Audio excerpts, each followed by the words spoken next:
All right, guys, welcome back to another episode of the Thermal Gard Podcast. And as always, another fantastic guest is joining us today. And I have to confess, we don't know each other very well, but we had a brief interaction and we hit it off. And I was like, hey, you got to tell us more on the pod. So we have Kathy from the Cocoon. She decided to come on today. How you doing, Kathy? I'm doing great. Thank you. Yeah. So honestly, Kathy, could we just start off with just more about you? Could you just kind of tell us your story, starting with kind of where you grew up? Sure. Yeah. So actually, I'm from a small town on the east side of the state. It's right outside of Akron. It's called Wadsworth. And so I grew up there. And then my journey to Northwest Ohio really took me when I started school. So I'm a University of Toledo graduate. And then I just never left. And so here I am. Go Rockets, right? That's right. Absolutely. So, yeah. That's awesome. So you grew up in Wadsworth. You went to school in Toledo. Mm-hmm. What was after school? So after that, I actually got my first job as a victim advocate. I really kind of got it by accident. So I graduated with a social work degree from the University of Toledo. And then I was like, I don't really want to do anything. And so I really didn't have a whole lot of plans about what I was going to do. And so I was just kind of floundering around. And a friend of mine that graduated with me had found a job posting for a part-time victim advocate position. And she said, I know this is, what you've always wanted to do. And so I think you should apply for it. And honestly, I said to her, I don't know. I know I need to grow up at some point, but I don't know that I'm really ready to do that. Yeah. And she really pushed me. And so I applied and got the part-time victim advocate position. And then quite honestly, ever since then, that's just really been my path. So it sort of happened by accident. Yeah. For those people who don't know what a victim advocate is or does, could you break that down? Yeah, absolutely. So we provide services to individuals that have experienced some type of crime. So in particular, the work that I've always done is working with individuals who've experienced domestic violence or sexual assault. And so we come alongside them, unfortunately, after they've experienced something really horrific, and then help them begin that healing process, navigate systems that they may find themselves in as part of that path, to make sure that they feel like that they don't have to navigate through that alone. Gotcha. And what is maybe some challenges that come along with being a victim advocate? Honestly, there are quite a few. There are a lot of rewards to being a victim advocate, but there also are a lot of challenges, just sometimes in just really watching, how violence can really destroy people's lives. And so, watching people go through something that's really horrific and then realizing that the healing process is not fast. And so we can experience something and then have to spend years sort of recovering from that. And so watching the number of people in our community who are experiencing those things can really sometimes be a challenge as a victim advocate. But I think the other thing is that we still haven't quite gotten to a place in our communities, in society, where we provide all of the supports that we can to victims. And what I mean by that is that we still live in a culture that victim blames. And that places a lot of the responsibility on the individuals who've experienced the violence instead of the people who were causing the violence. And our systems, our court systems and our social service systems, I don't think have really gotten to a place where we provide the best possible services for survivors. And so helping to navigate through some of those things can be really challenging. Yeah. Would you be able to lay out maybe just some practical things that help, with dealing with, being a victim of a crime or, the blowback, maybe the crime didn't directly affect you, mm-hmm. but, you go through things, maybe it's a family member or friend. Can you break that down a little bit? Yeah, absolutely. And I think that, what we know is that everybody knows somebody who's experienced domestic or sexual violence, whether we realize it or not.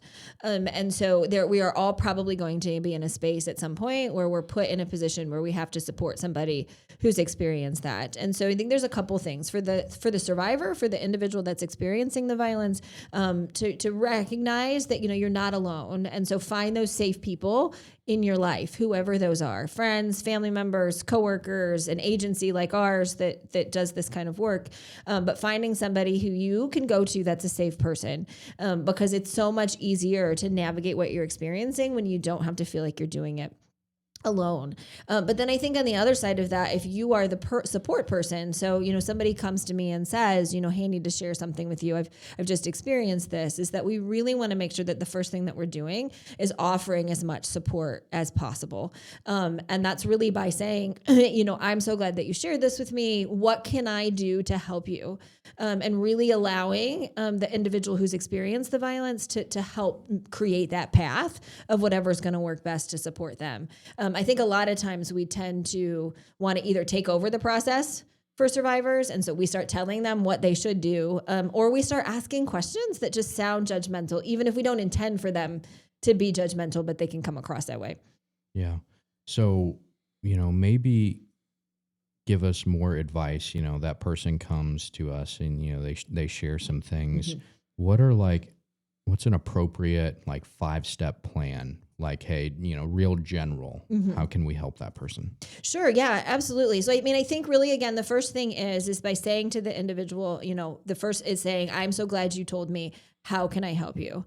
So that's step one. And then the step two is listening, really listening to what the individual says that they need. So, sometimes it's going to be, I'm in an unsafe situation and I need to leave. So then let's talk about what does that process look like? Maybe it's this happened to me and I need to find somebody to talk to. And so then we start looking for, where are the places that we can call to get you connected to an advocate or a counselor or whoever that is. Maybe it's just I need to know that I can call you the next time I feel unsafe. And so then we put a plan in place that says, okay, here's what we're going to do the next time that you feel like you need some help. So it's first by saying, I'm so glad you told me. Second, it's listening. How can I help you? And then it's listening to what that is. And then it's helping to put those plans in place and trusting the individual who is asking for the help that they know best how to navigate that system. And the reason why that's so important is if we're particularly talking about domestic violence, leaving a domestic violence situation is the most dangerous time for an individual. And yet what we tend to do is that we tend to encourage survivors to leave and leave quickly. And not that we want them to stay in unsafe situations, but part of the conversation needs to be, what kind of plans do we need to put in place before you leave in order to make sure that we can make this as safe as an exit for you and your children as possible? And so that's where I think that really saying, okay, what is it that you need and how do we start putting these plans in place is really critical. And then the last thing I would say in that sort of 5-step process is connect them to your local resources.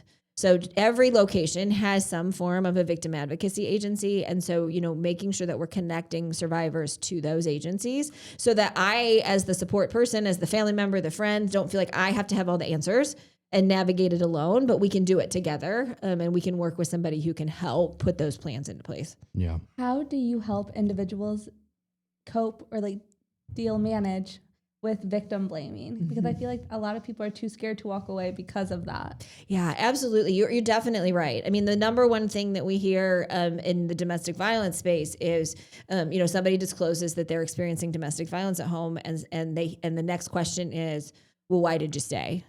Instead of asking the question of well, why does your partner think it's okay to, physically assault you or to, call you names or to do all the other things that are happening. And so, really that part of that approach is the consistent message to say to survivors, one, you're not alone. You're not the only ones who are experiencing this, and it's not your fault. And so really consistently to help survivors to start to wrap their head around that they're not responsible for what has happened. And that's not an easy thing, right? As you're right, we're sort of inundated with it all over the place of, why did you go there? Why did you do that? Why did you make that decision? Why did you stay? Why did you go back? We ask all of these sort of why questions, but it's really helping. And that's that space where as supporters, as victim advocates, we can continue to help have those conversations around the fact that, at the end of the day, you're not responsible for the violence that's happening, and try to help turn off some of that noise that you're hearing outside. But you're right. That's a big reason why survivors say that they don't ask for help, because of the victim blaming that tends to happen after they share.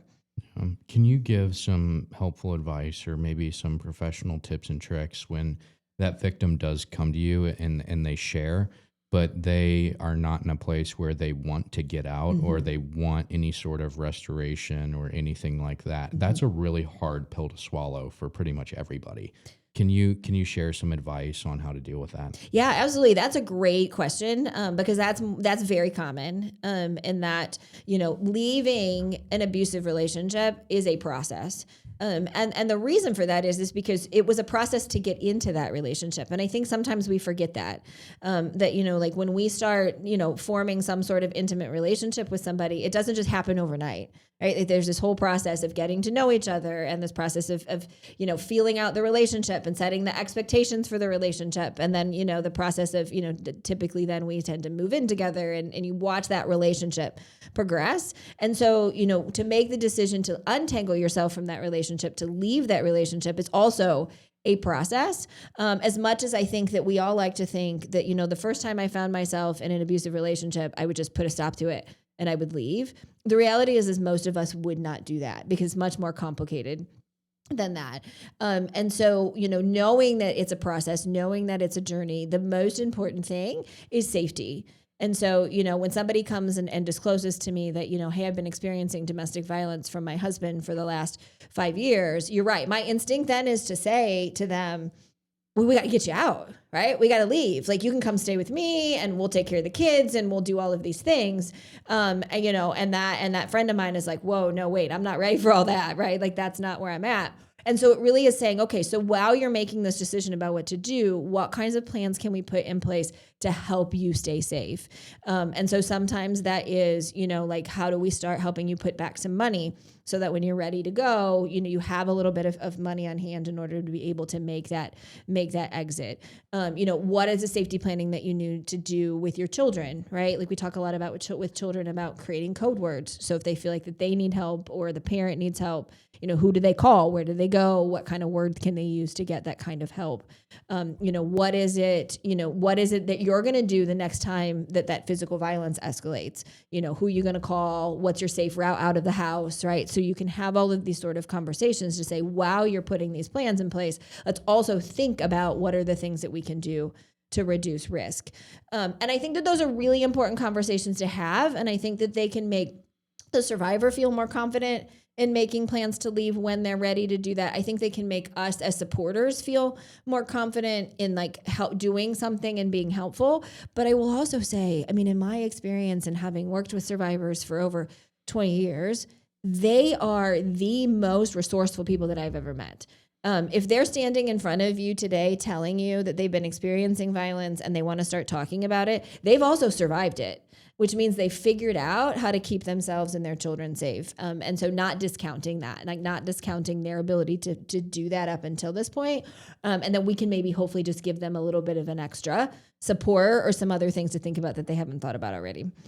The way you talked about that reminds me of when I was a kid, my parents went over our fire plan. Yes. If we have a house fire, this is where you go, this is the neighbor you call, this is our phone numbers, so on and so forth. And it's surprising that that same kind of civil mindedness of that particular issue doesn't exist for violence and assault and those kinds of things, especially since you're way more likely to experience those than a house fire. Absolutely. And I think that's a great comparison. And we talk about that. Like when we talk with survivors, a lot of times we'll say, we want to put a safety plan in place and then we hope you never, ever, ever have to use it. Right? It's the same thing with your fire plan, right? Like we do it with our children, we do it with ourselves, and then we hope that we never actually have to use the fire escape plan. And it is very much the same sort of analogy. And I think that they think that the thing that's so telling about that is it's because, if I experience a fire in my home, even if I left the stove on, right? And I, walked away and I left the stove on and that's the reason that my house burned down, nobody's yelling at me. Right? Somebody might say, oh my gosh, I can't believe you left the stove on. But then they don't say, this is all your fault and you deserve to lose your house. And we don't have that same sort of narrative that we do with individuals who are experiencing violence in their homes. Mm-hmm. And so we're not to this place where it seems like it's socially acceptable to talk about what kind of plan are you going to have if violence occurs in your house. We just haven't gotten there yet. And I think that's a great analogy for sure. I didn't realize how heavy we were going to get so quick, but this is good. So one thing I would like, you to talk about is how do victims explain to their children, especially young children, about what's going on, how that's not okay, and how things in the future need to change or they're going to change, Can you walk us through some advice you've given people? Yeah, and I think that conversation is important to have it very widely. And so it's about having it in our own homes.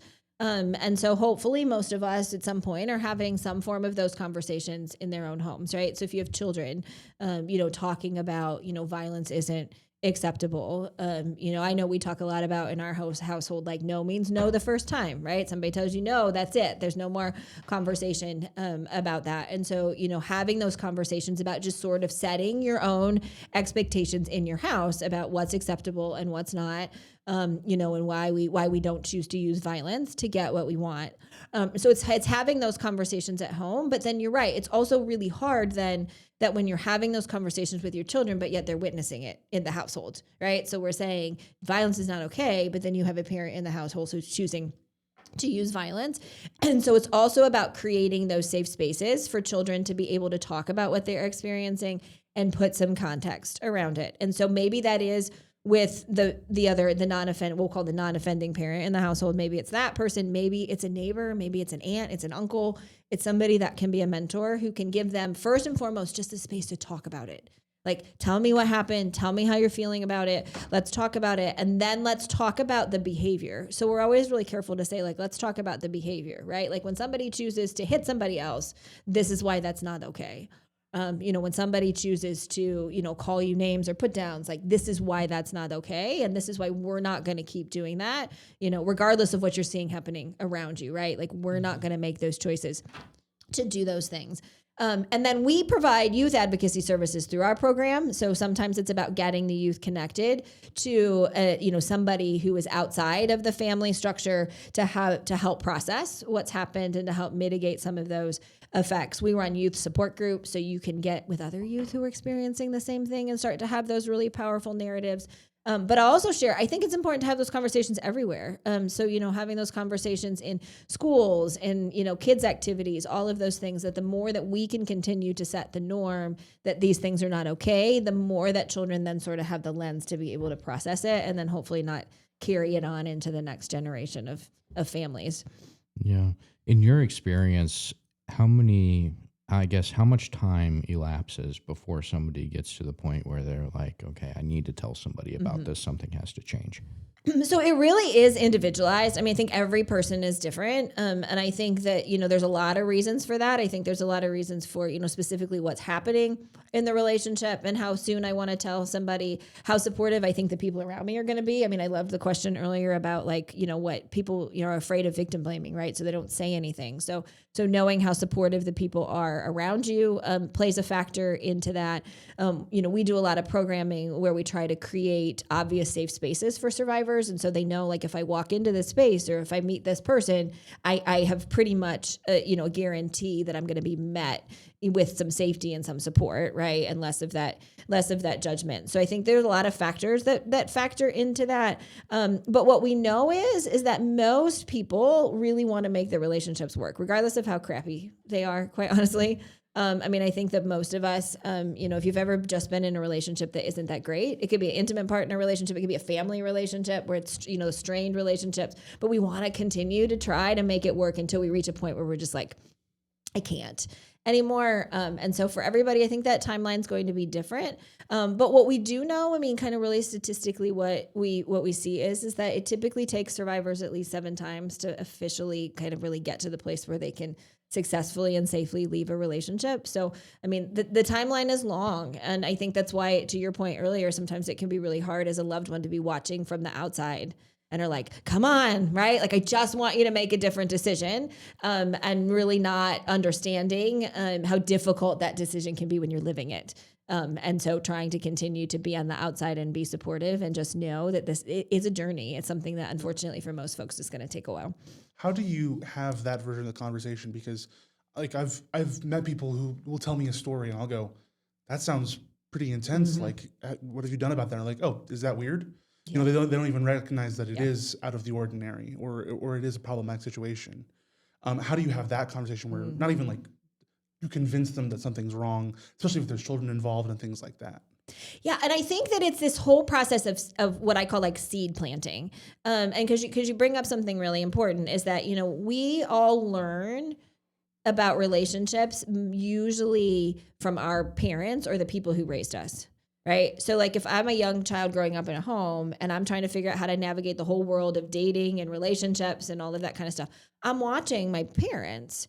And so then I'm going to model, really whatever it is that my parents are doing. So if I grow up in a home where it's relatively, a healthy environment, then those are kind of the things I'm going to model. But if I'm growing up in a home where I see violence in the home, or maybe just like arguing was just kind of the norm, right? Like that's just how we solved problems and we did those things, then I kind of carry those things over as I grow up.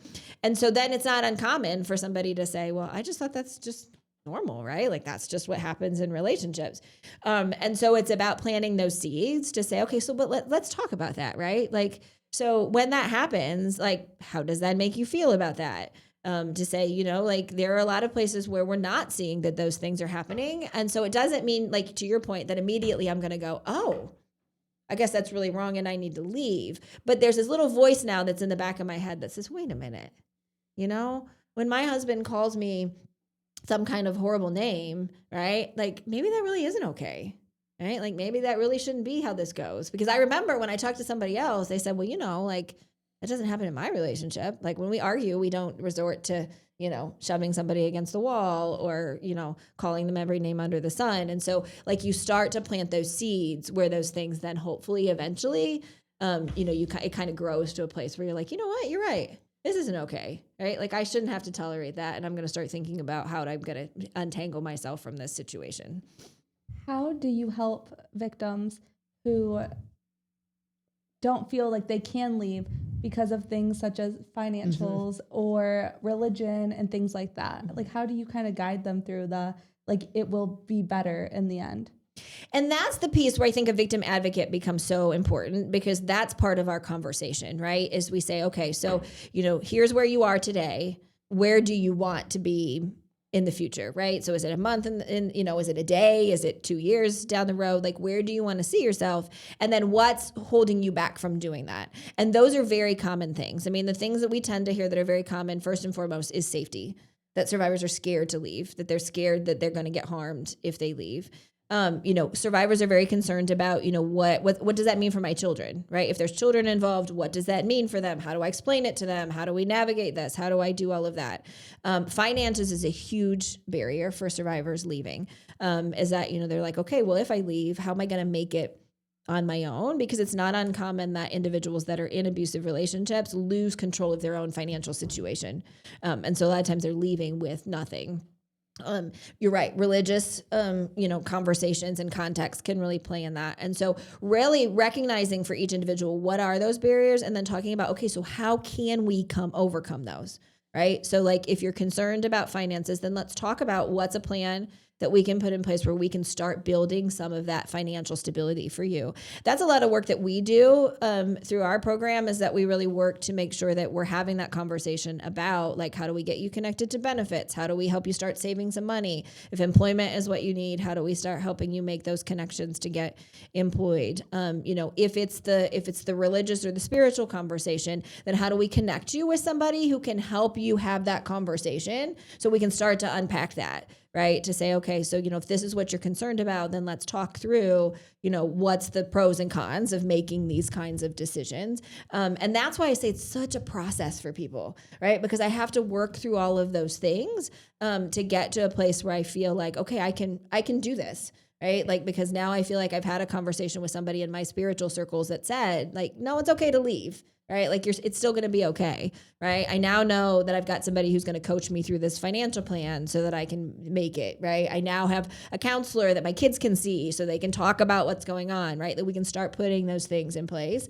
to help overcome those pieces.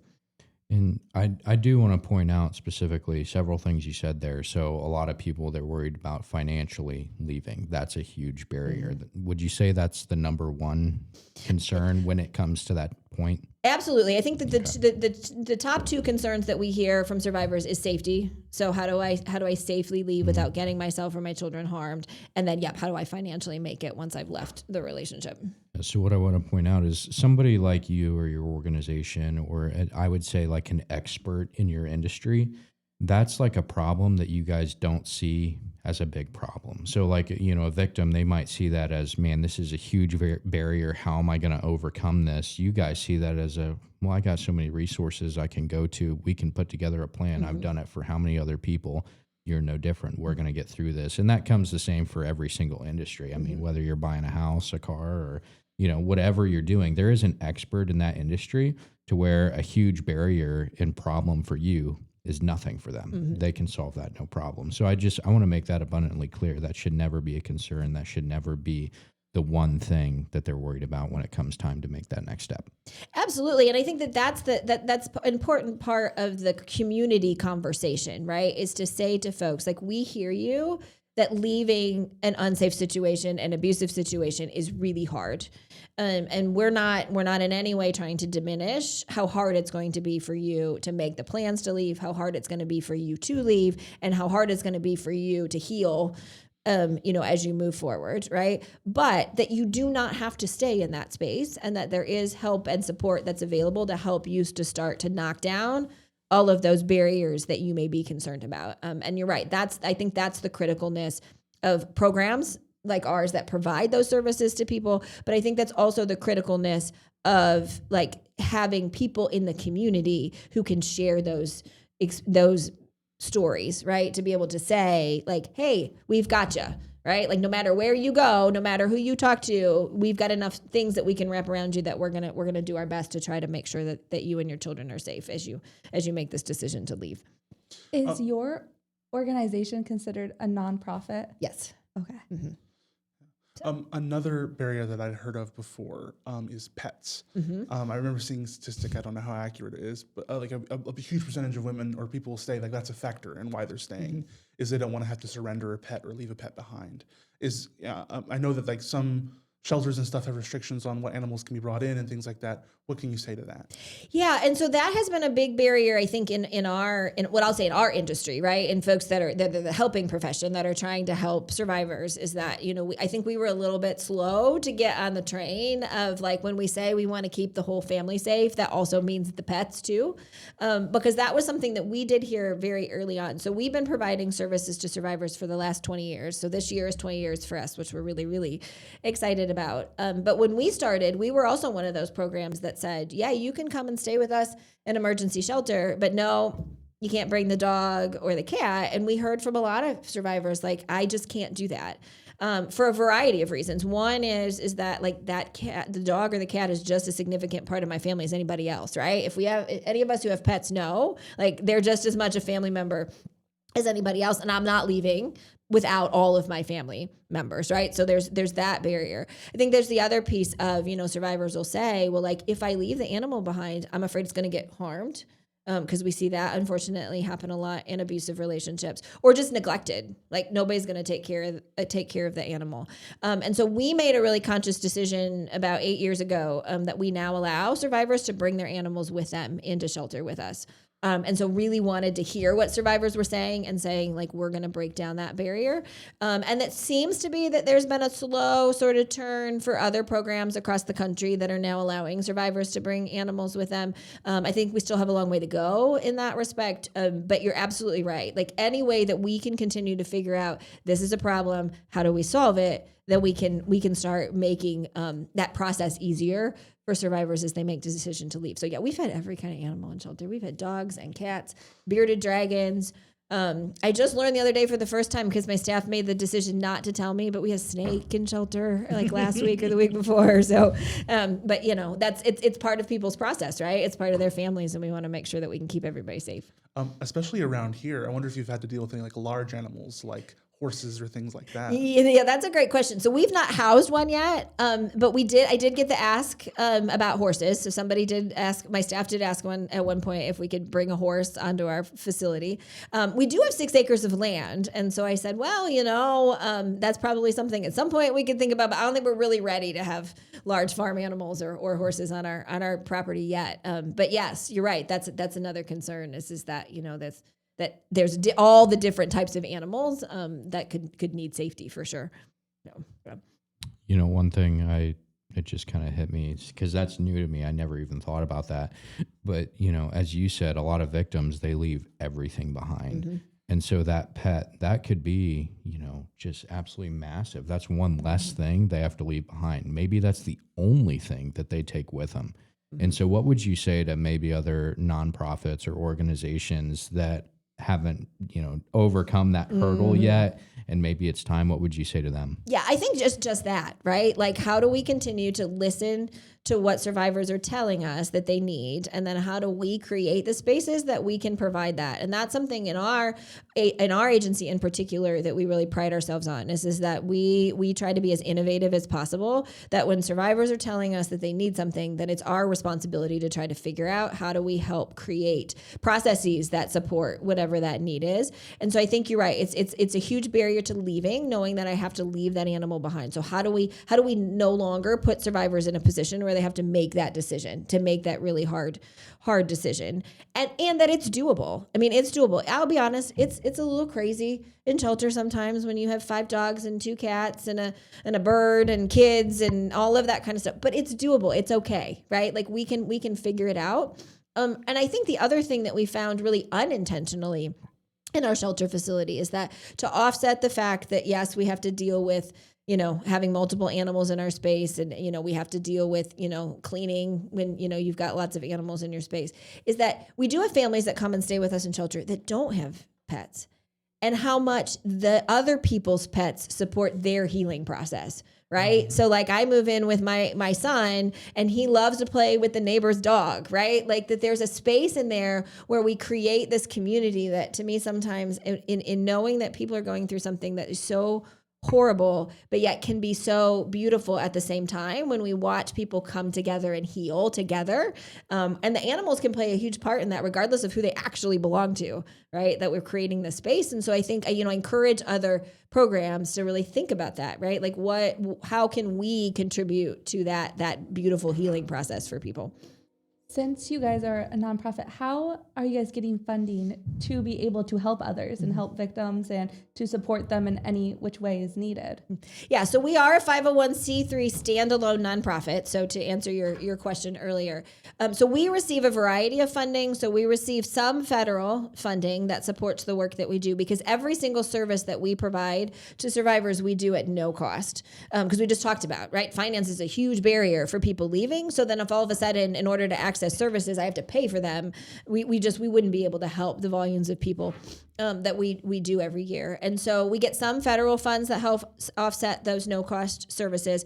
I'll be honest, in the last 4 to 5 years, we've continuously seen the number of federal dollars coming down to programs like ours dwindle. And so we're getting less and less federal money to support the work that we do. But we also receive some state funds, and thankfully those have been pretty steady for us. So I'm very appreciative of the state of Ohio and continuing to support the work that we do. But then the majority of our budget is made up of local donations. It's individuals, businesses, organizations that really support our mission and see the need in the community, and then are providing that financial support to make sure that we can continue to provide services to survivors. And that really, as our federal funds have become less and less available, that local support has continued to be incredibly important. Last year, so we serve a 1-county footprint, and last year we served 837 survivors of domestic and sexual violence. So you think about that, right? In a small Northwest Ohio community, we had 837 people, and those were 837 people that reached out for support. That's not all the other people that are still in their situations trying to figure out what they want to do. And so we know that the need is incredibly great. And so that financial support is really important for us. If you or a loved one are experiencing domestic or sexual violence, please know that you are not alone and that there are many places that are available to help. And so if you are looking for support, please call the National Domestic Violence Hotline or reach out to your local domestic violence agency. I'd love to hear more about Cocoon itself and like how that organization got started and how you came to it and everything like that. Yeah, so as I mentioned, we are celebrating 20 years this year of supporting survivors in the community. So incredibly thankful for that. But we, prior to us, so we're located in Wood County, Ohio. And so prior to us opening our doors, there was no safe shelter for survivors of domestic violence. And there was limited amount of services that were available for survivors. And so there were some programs that people could reach out to. But if I found myself in an unsafe situation, and we just talked about how hard it is to make the decision to leave an abusive situation, and then I called and I asked for help, and the answer was, well, there's no place in the county for you to go. So if you want, we can send you up to Toledo. We can send you down to Findlay. We can find you someplace. And so like the idea of leaving is hard enough. And then to think about the fact that like, okay, now I really have to uproot everything that I know, right? Like I have to pull my kids out of school. I have to made that decision really hard for survivors. So we knew we needed to do better. Like we needed to have a space in our county where survivors could go. And then unfortunately we had 4 domestic violence homicides that occurred back to back in a 2-year time period. And so that really rocked the community. And so, unfortunately, that's a horrible thing to have happen in a community. But it was also the thing where folks finally said, okay, like it's time, right? Like we have to have, it's happening here and we have to have a place for folks to go. So 20 years ago, we opened on the backs of that, we opened a 10-bed emergency shelter for survivors of domestic violence. And we did that for many years. But what we knew pretty much early on was that 10 beds were just not enough to support the need of survivors in our community. And so we were consistently looking for something else that would meet those needs. And so we were able to, about 8 years ago, we were able to open up a brand new facility. So we now have 24 beds. For survivors of domestic violence, sexual assault, and sex trafficking, that they can come and stay with us. And even though we doubled our bed capacity, so we went from 10 beds to 24 beds, I will tell you that unfortunately, even with 24 beds, we're still always pretty consistently full because the need just continues to be so great in our community for emergency shelter. But that is a service that we still provide today, allowing folks to have a safe place to come while they work through their process. But the other thing that we identified over the last 20 years is that as much as emergency shelter is really critical and important for people in our community, there are a lot of survivors that thankfully don't need emergency shelter. Maybe they have someplace else safe that they can stay that doesn't require them to come to emergency shelter. Maybe they're just not ready yet. We talked again earlier about all of the reasons why it can be really hard. So we wanted to be able to support survivors as early on in the process as we possibly could.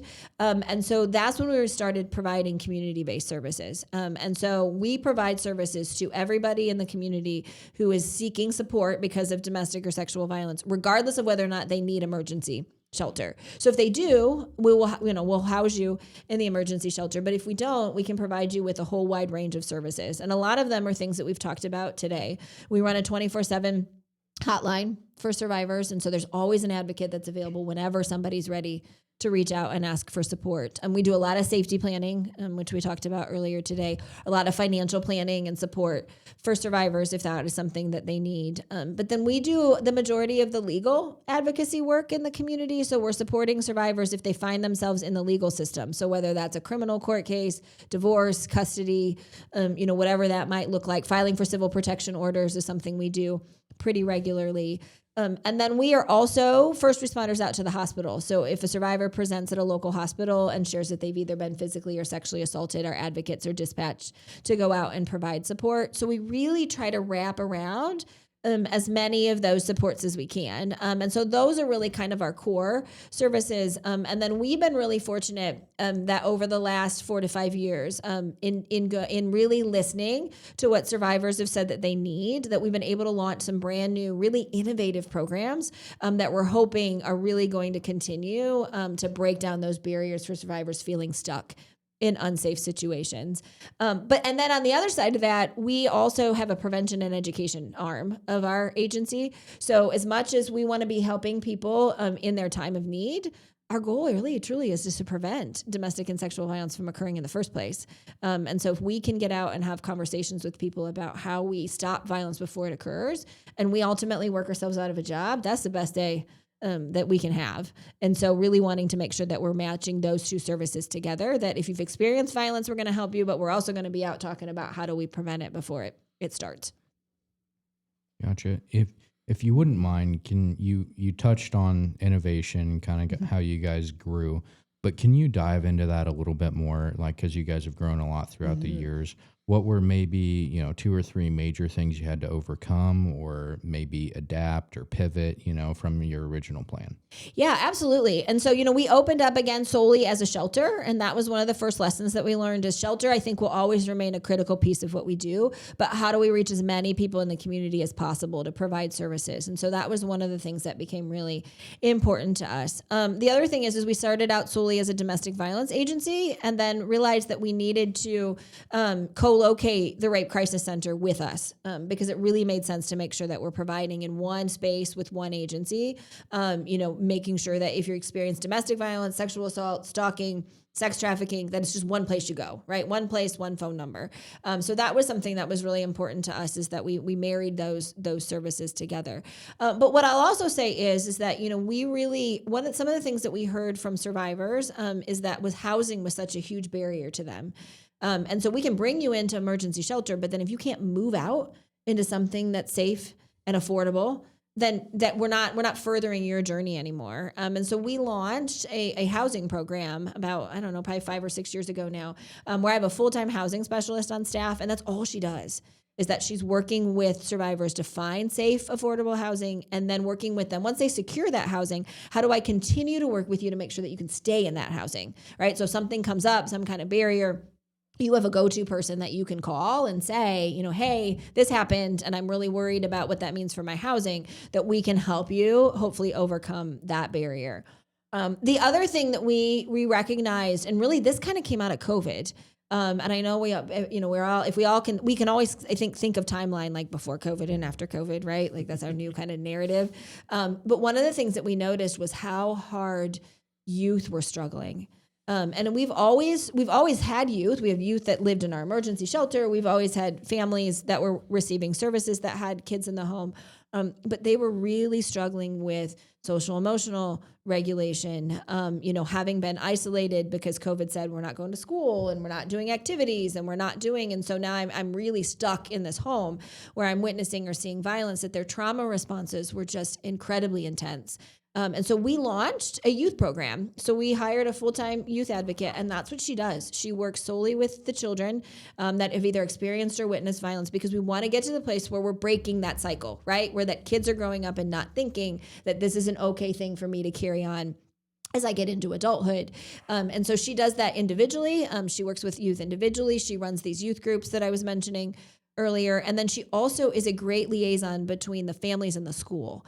So if there are behaviors or things that are carrying over into the school, that we have somebody, the parents have somebody that they can say, like, hey, can you help me navigate this? Like, I'm having a really hard time talking to the school, or I don't really want to talk about what's happening at home, but maybe you can help me do that. And so that youth program, I think, has been really critical for us in making sure that all of the individuals in our community that are experiencing violence have the support that they need. And then one of our more recent programs that we launched is an in-house medical program. And as far as I know, I am not aware of anybody else in a program like ours that's running an in-house medical program. It might be out there and I just haven't found it yet. But we have an in-house physician that comes on site once a week and provides non-emergent, no-cost medical care to our families, whether that's current medical needs that they have or just this really long untreated medical or medical needs that they have that might be a result of the violence that they've been experiencing in the home. So really excited about continuing to hear what survivors have to say and then put that back into programs and services. But I'll also share it's because of the support of the community. It's our diligence in listening to survivors and getting them the support, but it's then going out to the community and saying, can you fund this? Like, we need the funding in order to be able to do that. And we've been really fortunate that we've had a community that stepped up and said, yes, we'll help make this a reality for survivors in our community. Yeah. Again, speaking to other maybe nonprofits similar to yours, how would they go out and recruit a doctor to provide a program like you guys offer? Because that's definitely needed. Yeah, absolutely. I think it's about finding who are the people in your community that provide medical services that you think will see your vision and hear your vision, right? And that was my first thing, is that the very first thing I needed to do was find that person in our community who was committed to providing support for survivors and in a way that was trauma informed. And so, they're out there and you just have to look for them. them. And so, start doing, making those connections in your community and start figuring out like who is your person, right? Because once you find your person, then you can start putting all of the other things in place. And so we did that. I mean, we went out and we talked about what the need was. We talked about what the benefit was. We talked about, what we envisioned the program to look like. And then we looked for that medical provider who was going to be the best fit, the one who has the passion for doing the work as much as we do every day. And we did, and we were very lucky. We found that physician. And then it took us about a year and a half to plan it because we had to raise the dollars. We had to put the planning in place. And then I told our doctor, after a year and a half of all of this intense work, I said, okay, so we're going to hold your first clinic hour on Tuesday. And I said, and I don't know how many people are going to come. Trust is a hard thing for survivors. And so I said, I think probably what we're going to have to do is that we're going to have you just come for a couple weeks and just hang out in the building and people can get to know you. And we'll kind of, we'll keep talking about the program because I didn't want him to be all excited after all this time of planning and then, sit in the office and nobody comes, right? He had a line out the door. Like that first day, he had a line out the door. People were so excited about the fact that there was somebody in that building that they knew that we trusted to support themselves and their children, and that they could finally maybe get some relief from these long-term, medical or health needs that they had. And so I told him, I said, okay, well, I guess you proved me wrong because you were busy all day, all day long, and it's been like that ever since. I mean, we started every other week having him on site. He's now on site every week. And so I think it's, it's finding the right person. It's building, it's being slow and building the vision and recognizing that it's a process. And then it's finding the people to support and making it happen. So how do you advocate that like men can also be victims in domestic violence? Because I feel like that's not normalized yet. How do you help show that or help let people know that men can also deal with situations like that? Yeah, absolutely. And I think there's several ways to do that. I mean, we're really intentional that when we promote our services, when we talk about our services, that we say that they are for everybody, right? And it's interesting that you bring that up because I'll talk about shelter and I'll say, typically when I talk about shelter, I'll say, well, we house single women and we house single men and we house survivors with their children. And people will go, you house men? And I'm like, yes. Like men can be just as much victims as anybody else. And they deserve safety and a safe space to go just as much as anybody else. Right. And so really wanting to make sure that when we're promoting our services, that we make sure that it knows that it's available to all people that can utilize our services. It's about doing that education piece out in the community. And so when I talked about, we have a whole education and prevention arm of the services that we provide, is that when we're going out and we're doing education, whether we're doing it at schools or businesses or organizations or community talks or whatever that might look like, that we're including that as part of the narrative, right? That anybody can be a victim of domestic or sexual violence and that everybody deserves that safe space to go and get help. And that we are one of those places that will support all survivors. But you're right. I think that there's still a stigma attached about, men coming forward and talking about having experienced either domestic or sexual violence. And so again, I think the more that as a community collectively, we can continue to have those conversations, we break down some of those barriers and the stigma, but also just being intentional to make sure that everybody knows that those services are available to them regardless of who they are. Also, did not mean to cut you off. No, you're good. How do you also show people or let people know that verbal abuse and psychological abuse is just as bad as physical abuse? Because I feel like I fear that there are victims out there who are getting verbally, psychologically abused, but they don't feel like they need to ask for help because, he's not, or they're not hitting me.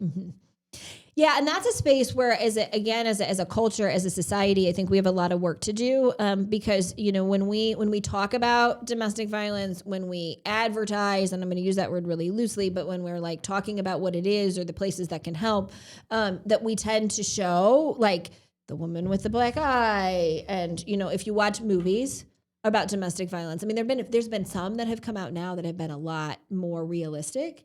But when we watch the movies, the ones that people talk about are the ones that show the really horrific physical violence, right? And so we've now created this narrative that says domestic violence means physical violence.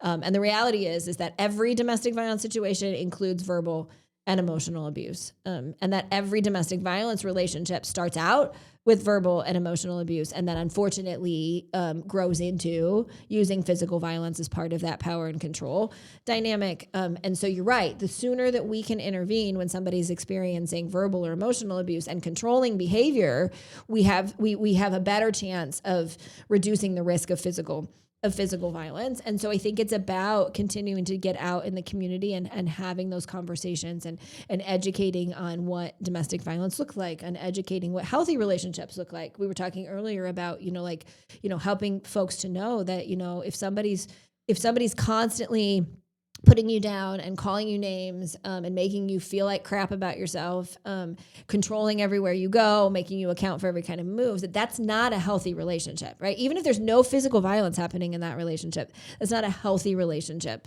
And so really getting out in the communities and having those conversations, so that, we can continue to change that narrative, so that people can realize that those behaviors are not okay as well. And in some ways just as significant. Domestic violence survivors a lot of times will share with us that, physical violence is horrible, right? Nobody should ever have to experience physical violence. But I experienced physical violence, the bruises, the physical damage, eventually over time that heals, right? Just like any other injury, eventually over time that heals. But the emotional damage that I experience in an abusive relationship, that doesn't heal the same way. Like that survivors carry with them forever. And the amount of damage that can be done from that. And they talk about, how much more difficult that is to experience that damage almost to your soul, right? Of like who you are and how you see yourself. And so really wanting to continue to get the word out about the fact that once you start seeing these signs, this is the time to have the conversation, right? Let's not wait till it gets to physical violence. One thing I've noticed is you've used the word survivor a lot more than the word victim. Is there something behind that, or is it just the word you prefer to use? No, that's a great question. So we really encourage everybody to refer to individuals that have experienced domestic or sexual violence as survivors, because it's really what they are, right? That they've survived so much in their process, in their experience. And so we want to use survivor as a very empowering term. There is a place for victim, because you are a victim of a crime. If somebody decides to use, physical violence, if somebody's using sexual violence, that is a crime, and you are a victim of a crime. But I think we don't want survivors to feel like that they have to stay there, right? Like that, yes, you've experienced something. Yes, you've been a victim of something, but you're also a survivor, right? Like think about all of the things that you have survived. So we are really intentional about in our space in using the term survivor. Like I said, there are a few times where victim, like in a court setting, those kinds of things where victim is a more appropriate maybe term to use. But yeah, survivor to us is really how we embody what we have seen that individuals have obtained or experienced. So, yeah. One question I wrote down here, you said you have a full-time staff member that looks for housing. Maybe a survivor who's in a situation, they're looking to get out.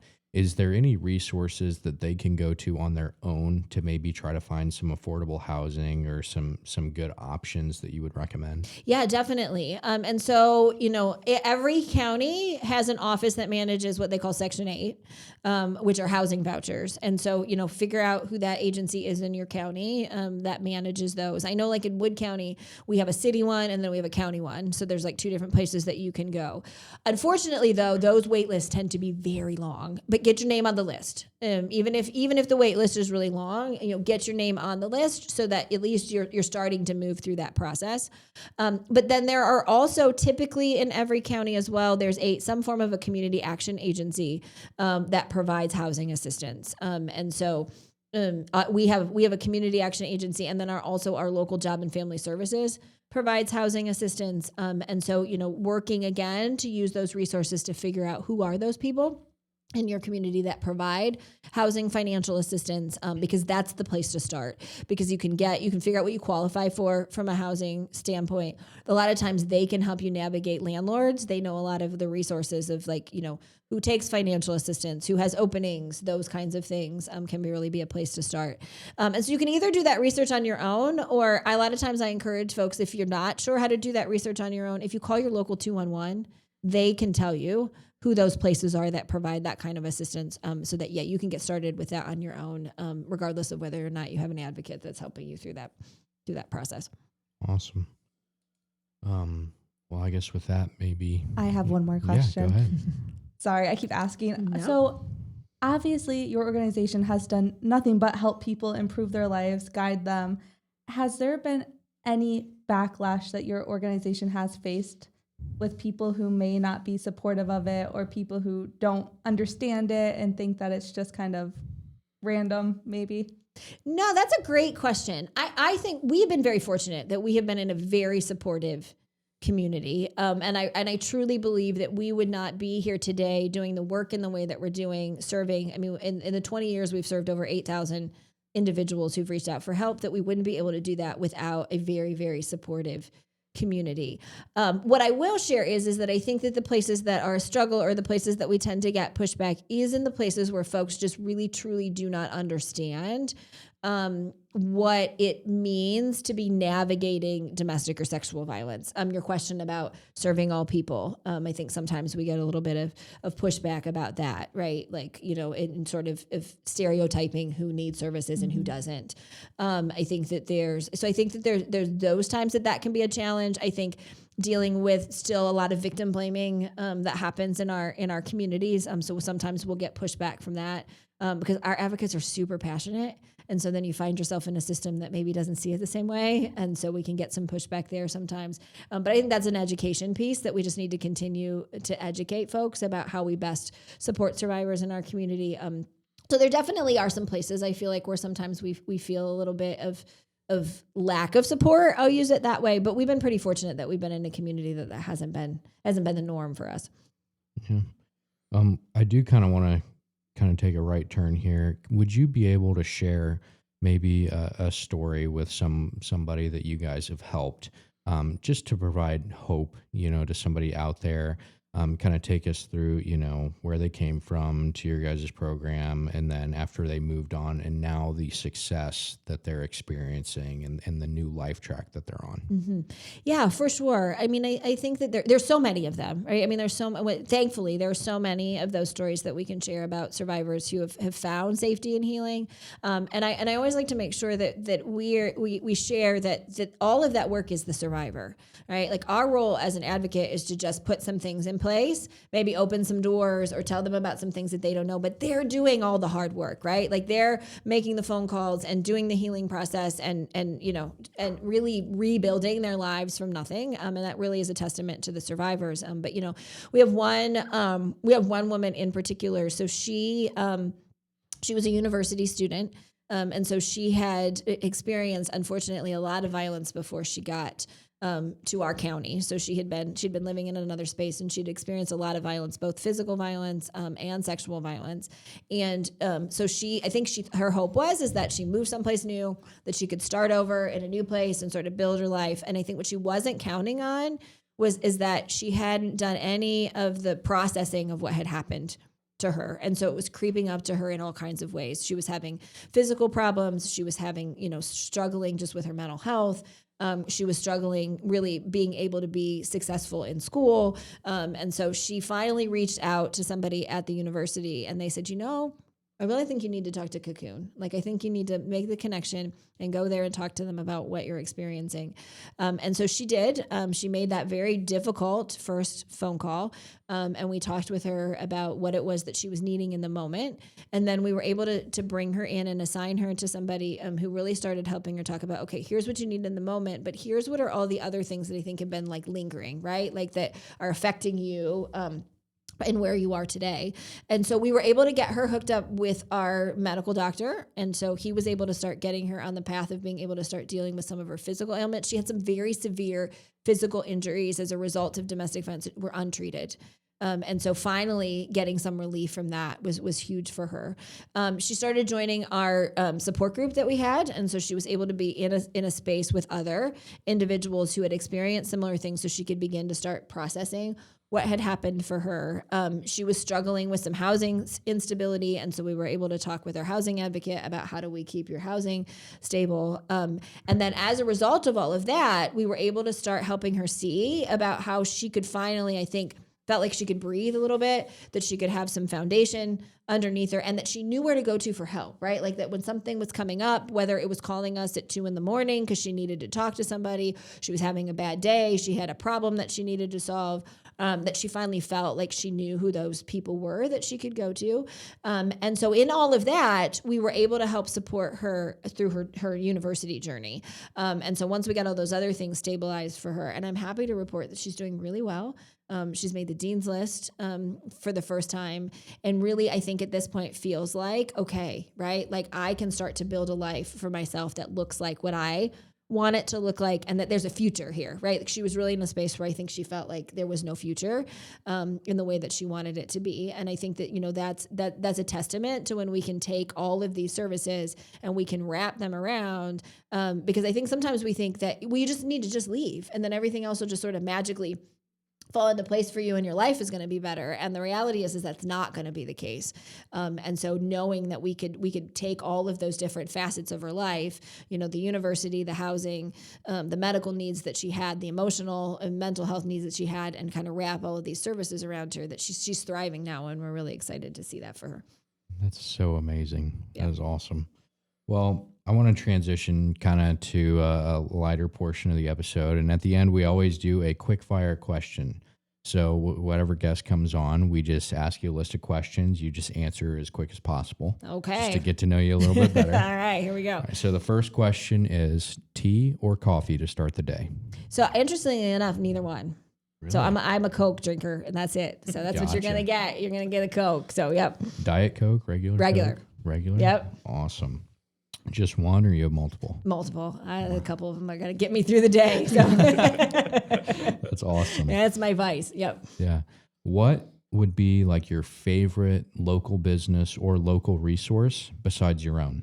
Oh my gosh. And I have to answer fast. There are so many of those. Oh my gosh. Local business or resource that's doing great work in the community. I'd have to say probably similar to ours, we have a great NAMI, which is National Alliance for Mental Illness, that is doing some incredible things in the community and supporting folks. So if I had to pick one off the top of my head, I'm going with that one. Awesome. What is one word to describe entrepreneurship? Busy. I'm going with busy. Yeah, I feel like there's always a lot of irons in the fire, right? Yeah. So I'm going with that one. That's amazing. All right. What is the biggest business myth or nonprofit myth? I would say the biggest nonprofit myth is that we're not a business. That I think that people think that we function, we shouldn't function like a business. And the reality is that nonprofits are businesses just like any other business in our community. Our mission is different. Our process might look different, but at the end of the day, that we're a local business too. I absolutely love that. Honestly, that's all the questions I had. The quote? Yeah. Oh, thank you, Austin. Yeah. Is there a favorite quote or piece of advice that you've kind of held on to for most of your life that you lean on? I think that, and I'm not going to get this exactly right, and it's one of my favorite ones, and I know I should know it word for word, but it's a quote that says, you know what I mean, that like, it only takes one person to change the world. Right. Yeah. And so like that to me, I think is that it's that one person who takes a moment to ask a question or to care who can make a difference. Yeah. And lastly, in closing, where can people find out more about you or the Cocoon? So our website is a great resource. So if you just go to thecocoon.org, you can learn all kinds of information about who we are, what we do, how we support survivors in the community, and that even some resources for how you can support our organization, whether that's volunteering of your time or giving financially, like we talked about earlier. So that would be the best place to go and get the most amount of information. Or you can follow us on Facebook because we do a lot of real-time information on our Facebook page as well, which is just Cocoon Wood County. And you can find us there as well. Awesome.